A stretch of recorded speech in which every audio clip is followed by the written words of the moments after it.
This right here is Mwangaza TV. The broadcast is Mwangaza Prime News at 9. My name is SAKWA. I trust your day is as fine as much as we do right here. We have a comprehensive coverage coming up in just a short bit. But before we get too far, let's kickstart off the broadcast with the news making headlines tonight.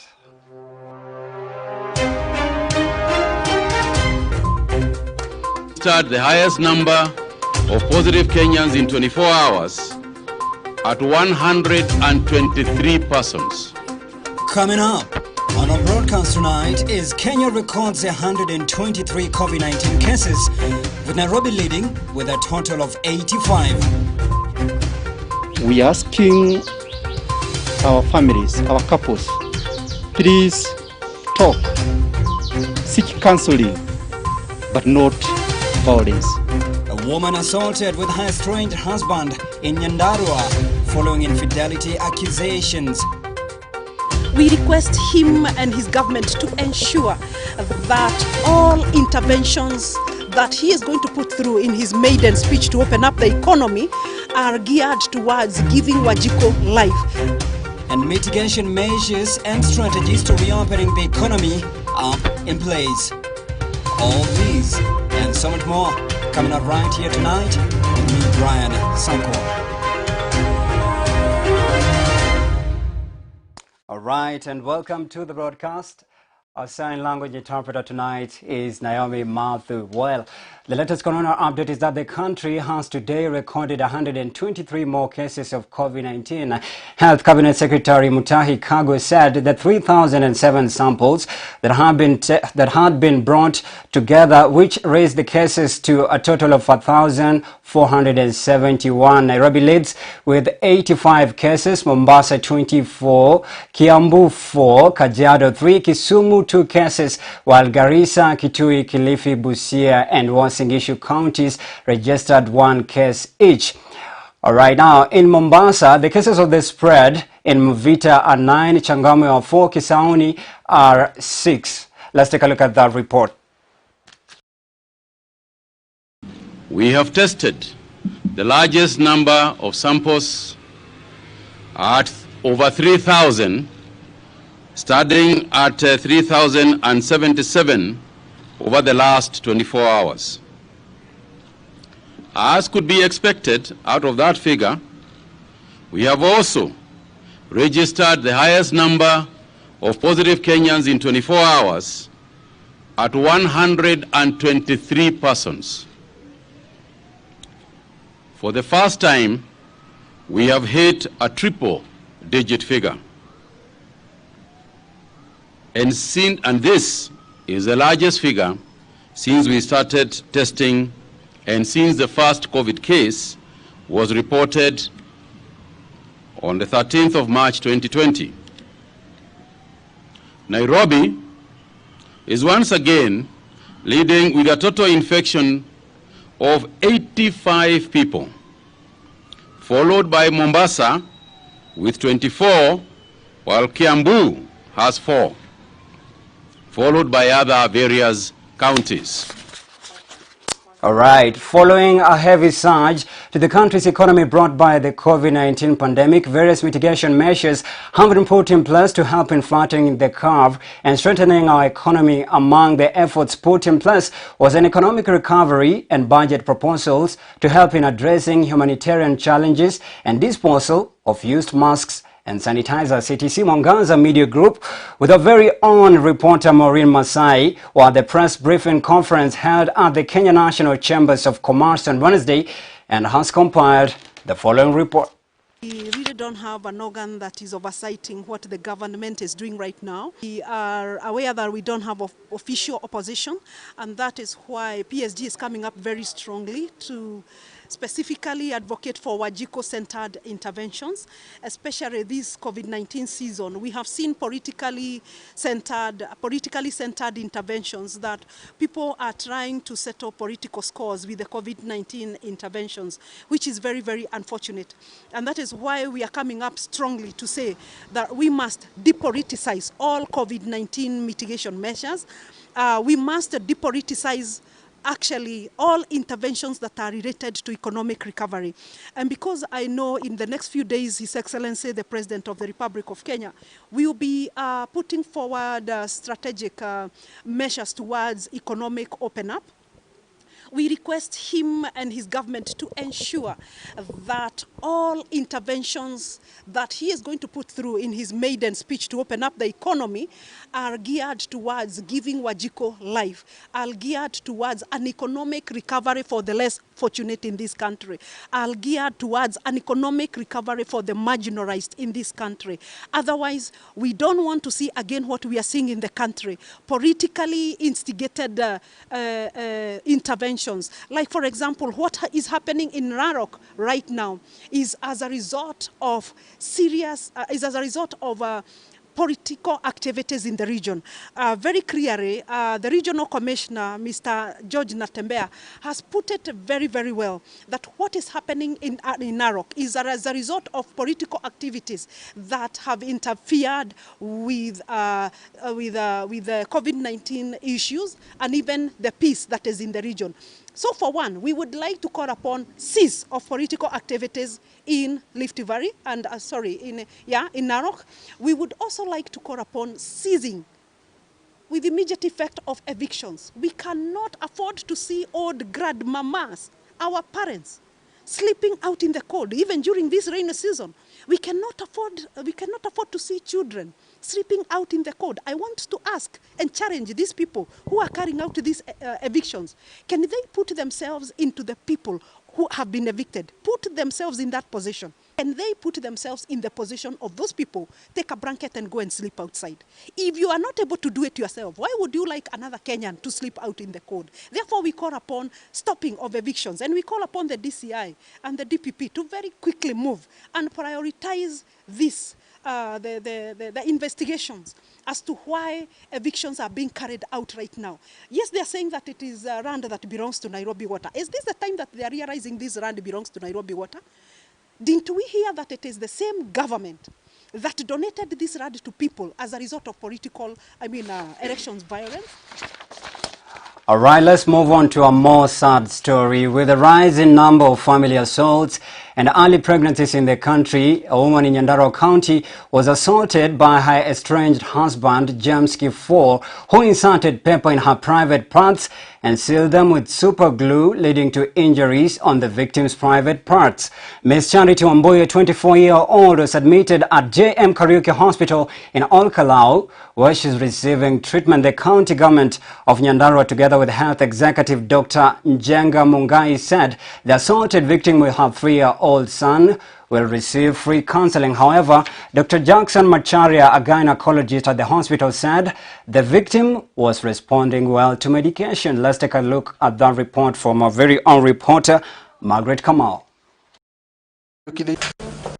Charity Wairimu, 24 years of age, who was allegedly assaulted by her husband, James Kifo, in her private parts and later sealed them with super glue, has since been admitted at JM Kariuki Hospital in Olkalau, where she is receiving treatment.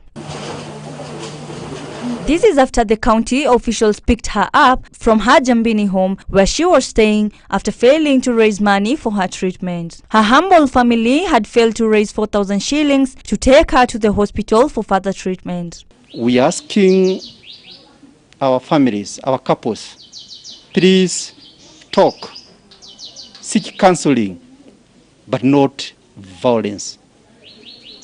Disputes are resolved through talking. She had earlier been treated at Marimanti Hospital in Tharaka Nithi before her family evacuated her to her Jambini home. Nyandarua County Health Executive Dr. Njenga Mungai said that the county has decided to cater for all her medical bills. Just from theater, she's doing well. Our doctors have assured us that maybe by Friday, 4 days from now, she may go home.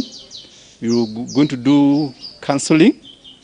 And we're asking Kenyans and Nyandaruans and even the Rakanithians, please don't resort to violence. Talk. We are going to take care of her bills. Her she is at JM Memorial Hospital or Karao. Dr. Jackson Macharia, a gynecologist at the hospital, said that the victim was responding well to medication. And the patient currently is stable, is in fair general condition, and is quite conscious and is speaking well. And I'm the one who saw her. I took her to theater. We found a few lacerations, but I'm happy to report that generally the patient is stable, and we hope that by Friday we will be discharging her. Ms. Wairimu was attacked by her husband, who accused her of drunkenness and infidelity. Her husband inserted paper on her private parts and later sealed them, her mouth and ears with glue before escaping, leaving her for the dead. He was later arrested in his hideout in Kitui town and has since been locked up at the Rakanithi police station. Reporting for Mwangaza Prime News, I'm Margaret Kamau. Alright, now let's switch gears to Nyandarua County, where residents of Bunkers Estate in Olkalau town in Nyandarua County have recorded complaints of a huge neglected manhole at an abandoned plot within the estate, which they say poses a serious danger to the residents. The residents also claim the abandoned manhole is hazardous and their children are at risk of falling into the 100-feet manhole.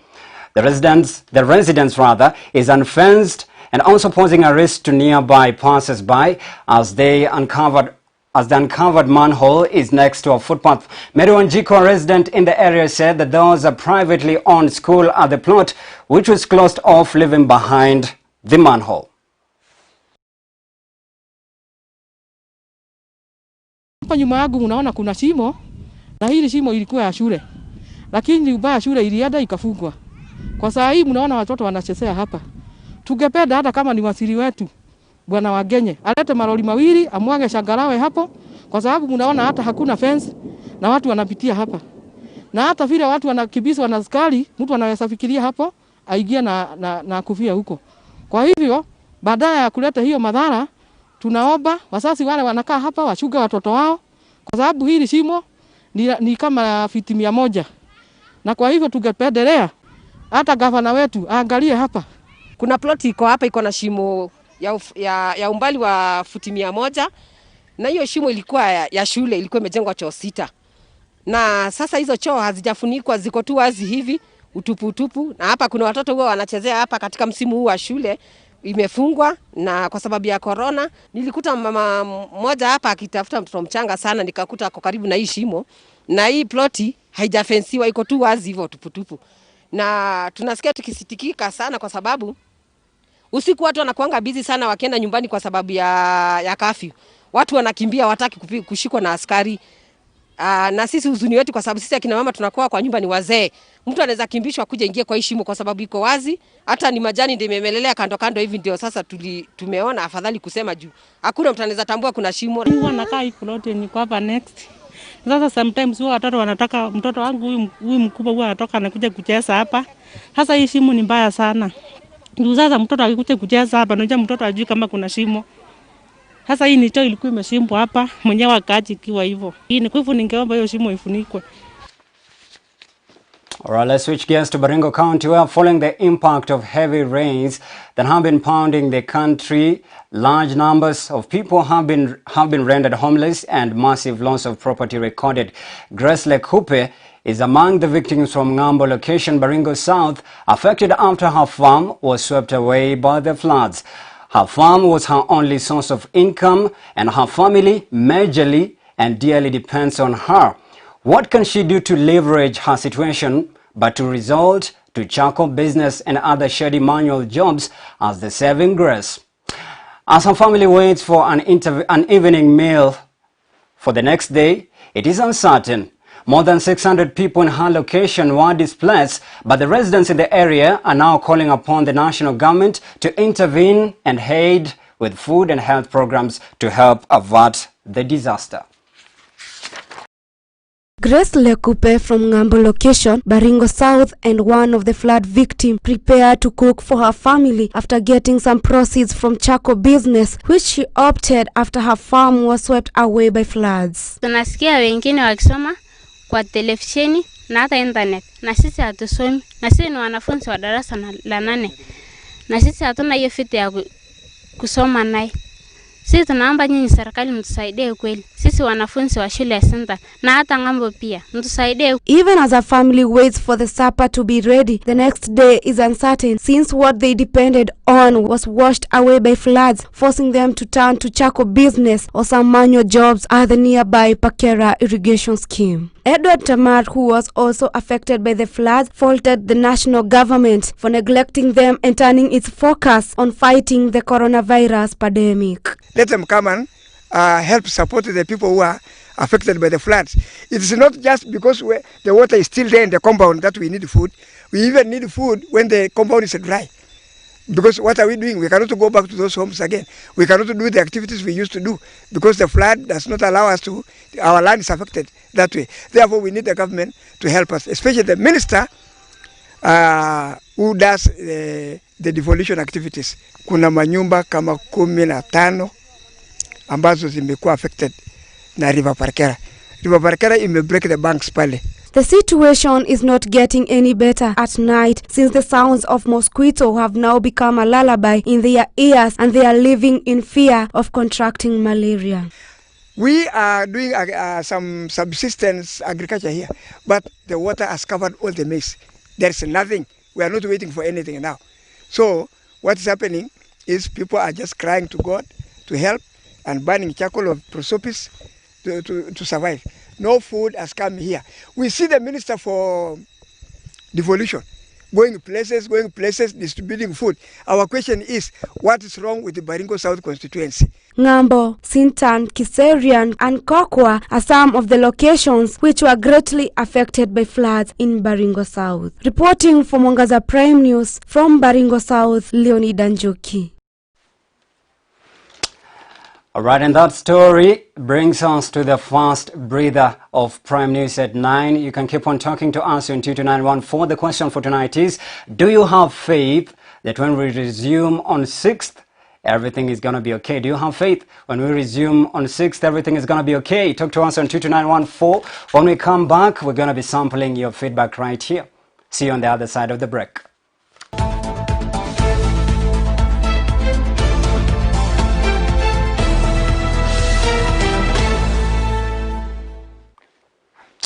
All right, thank you for staying with us and welcome back. Devolution CS Eugene Wamalwa on Wednesday said Kenya has lost more than 256 lives since the onset of the long rains in April this year. The numbers have increased to 285 last week due to floods and landslides. Let's take a look at that report. Devolution Secretary Eugene Wamalwa said a total of 33 counties have been affected with massive crop and animal loss. Though the Cabinet Secretary said the government will continue to support the affected families in terms of provision of relief food and other basic essentials. He said a time has come for Kenyans to take weather alerts seriously to avert loss of life in future. We know where the dams need to be built. We know that there have been challenges with dams like the High Grand Falls that would actually control most of the waters that go into the Tana River. We know of the Galana Dam that needs to be constructed. So we must work with the counties and all Kenyans of goodwill to ensure that these dams are eventually constructed. And we're not just lamenting, we are already moving. Wamalwa said some areas like Western, Nyanza and coastal regions will continue to experience rains going into June. Long-term solutions are already in the implementation stage. In Budalangi, as we speak, the dikes were under construction. They were almost at 60% complete when the water levels of the Lake Victoria rose and the rains were too heavy, they broke those dikes. So after June, we want our contractors back on site. We want those dams constructed so that we prevent recurrences of these in future. Garissa and Mandera counties in the northern region have been badly affected by the floods. Tana River area has also been affected in the coastal region. The Cabinet Secretary said that Lake Victoria has been largely affected and the water levels keep rising due to the ongoing rain. Tana River and Garissa were heavily affected by the flooding, the heavy rains in the Badea region, and the filling of our dams. And CS Keter was with us here on 20th of April when we warned the people of Garissa and Tana River that the dams are full. They are spilling into the Tana River, and the immediate casualties would be Garissa and Tana River. So even as the rain subsides now, flooding will not end immediately because the Tana River is still swollen, the waters are still flowing, but with time the waters will subside. Reporting for Mwangaza Prime News, I'm Stella Kariuki. The government has ordered forceful disarmament in troubled Olroasi area in Narok South Sub-County after 8 persons were killed and dozens left nursing injuries following a 4-day clashes between two communities living in the area. Speaking today when he visited the embattled land, Rift Valley Regional Commissioner George Natembeya ordered immediate mop-up of illegal weapons in the hands of the residents. Natembeya also noted one of the deceased was killed using a gun, adding that the government would not relent until the loose gun was surrendered. Nyinyi mnajua nani alipiga mshale? Nyinyi mnajua nani alipiga? Nyinyi mnajua nani alipiga bunduki? Mnajua? Lakini unanyamaza. Sasa tabu sio ile 1% ambayo inapigana vita. Ni wale 99 ambao wanaona makosa yanafanyika na wananyamaza. Maana mwenye kwenda kuua watu, anaua watu alafu anarudi nyumbani ambayo kuna baba na kuna mama. Ama kuna bibi yake ako kule. Ni hatua gani atachukua? Nyinyi mnafikiri kwamba hii maisha mnakaa hapa ni maisha mzuri sana? Hii ya kupigana vita hii kila saa. Unajenga nyumba hujui kama itakuja kuchomwa. Na hakuna investment kubwa ambayo binadamu anafanya kama kujenga nyumba. Hata kama ni hapa tope. Uwezo wako unakusukuma mpaka ujenge nyumba ya matope. Lakini hiyo ni investment yako. Labda kwa maisha yako yote hiyo ndio kitu kubwa ambayo uko nayo katika dunia hii. Alafu mtu anakuja anafanya nini? Anachoma. Wewe ukienda kulia Mungu hawezi kusikia? Hawezi kusikia? Ndio unapata mtu anatembea mtu mzima anakula nyasi kama mbuzi. Kwa sababu ile maombi watu wanalia kwa sababu hawana mahali ya kukaa. Nyinyi wanaume nyinyi kweli? Mwanaume mtu mzima kazi yako anakimbia kwenda kuchoma nyumba?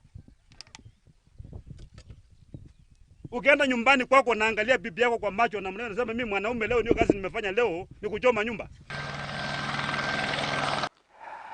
Residents of Lusilu village in Njoro sub-county in Kihongo ward in Nakuru can now breathe a sigh of relief after mediation and peace restoration efforts in the village following continuous community wrangles and skirmishes.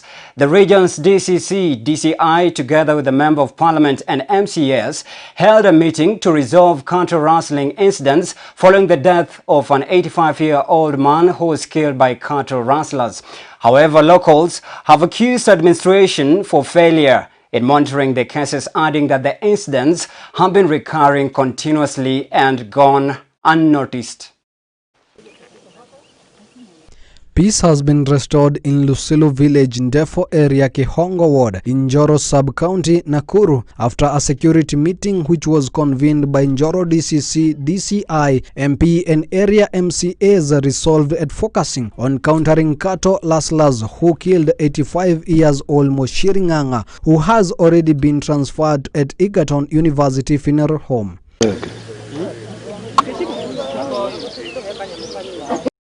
However, locals have accused the administration over its failure in intelligence, saying that incidents have been happening and nothing has so far been done. Wizi umeendelea kwa miaka mingi imepita. Sasa hii mambo imefikia mzee ni ile kodo amesanya amekuwa kwa ajili ya kile kitu amesanya baada ya miaka 10. Kwa maana nyingine iliharibika na wakati ya crisis. Sasa tunauliza serikali. Security hapa kwetu tunahitaji sana. Mimi nauliza hapa. Tuna maofisa hapa, tuna police station, tuna police post hapa kwetu. Tunauliza ni nani kama ukiwaita kwanza wanangoja report. Tunaweza kupigia nani aweze kuwa command ili wachukue hatua haraka. Hiyo mambo tunaomba. The early morning incident had charged tribal animosity, where Njoro MP has appealed to locals to get back to their normal living instead of propagating hatred that might lead to massive bloodshed. kwanza tukue na uvumilivu, tukue na amani, tuache sheria kwanza ichukue mkono wake. Tuko na askari wetu hapa, Bwana DC amekuja na OCPD, wachukue sheria, wafuatilie, wafanye investigation ili watu wetu wawe na amani na ile mambo ambayo tunakaa nayo hapa. Ningeomba serikali kuu, pia DC wetu, wafanye mkutano katika hii area ili tuweze kutatua mambo ambayo tunajua ni kidogo kidogo ambayo inasababisha ukosefu wa amani katika kijiji hiki. Meanwhile, the former Nakada boss John Mutudho has urged the government to thoroughly set investigative agencies to crack down on leaders who he said are behind the skirmishes being witnessed in the region. Speaking in Nakuru, he observed that the cattle theft was just a platform for some leaders to spew hate amongst the communities who have been coexisting together for years. Mutudho now wants all leaders alleged to be involved in the planning of the attacks to be arrested and arraigned in court. According to him, the attacks have been planned by politicians to instill fear among communities to sway votes to a certain side, adding that it is unhealthy and barbaric for leaders to do so. Na wale watu ambao wanafanya hii maneno yote ingefaa wanaswe mara moja na wawekwe ndani. Hatuwezi, tunaelekea sasa wakati wa siasa na hapa Left Valley hatuwezi kukubali kabisa watu waanze kutozana vitu pete hivi. Kama kuna personal issue ya sisi kati yetu sisi wanasiasa ama wananchi wa kawaida, serikali ichukulie hatua hawa viongozi. It does not matter wewe ni wa rank gani, it does not matter wewe ni mtu wa aina gani, lakini hii ujinga isikwame immediately. He wants residents of the region to maintain peace, calling on the government to arrest those fingered in the intelligence report fueling violence in the Rift Valley. Reporting from Mwangaza Prime News, Kelvin Kariba.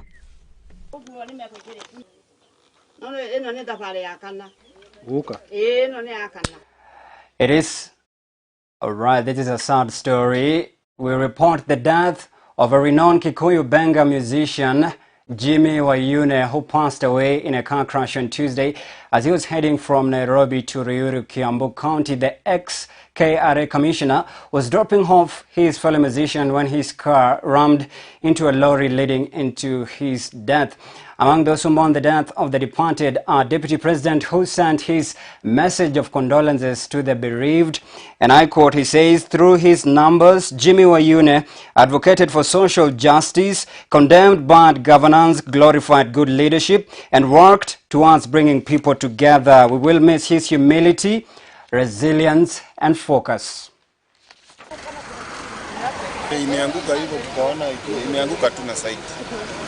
Na nikaulizia mwenzangu kama kwa sawa, akaniambia kwa sawa. Mimi nami kujisikia nikasikia tu sijaumia mahali popote. Sasa nimefungua upande wangu wa juu, upande wake ndio tumelala.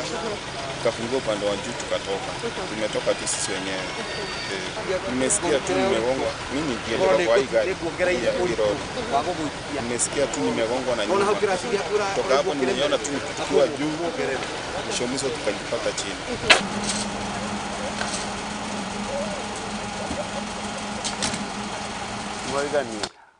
All right, and that report or that story from Jimmy Oyuna's death brings us to the end of Mwangaza Prime News at 9. And I had asked you earlier, do you have faith that when we resume on 6th, everything is going to be okay? Do you have faith? And your feedback, there's someone who says, his name is George Indako. He says, I'm watching from Kitengela, Milimani. I have no faith at all since the situation seems to be getting worse with more COVID-19 positive cases.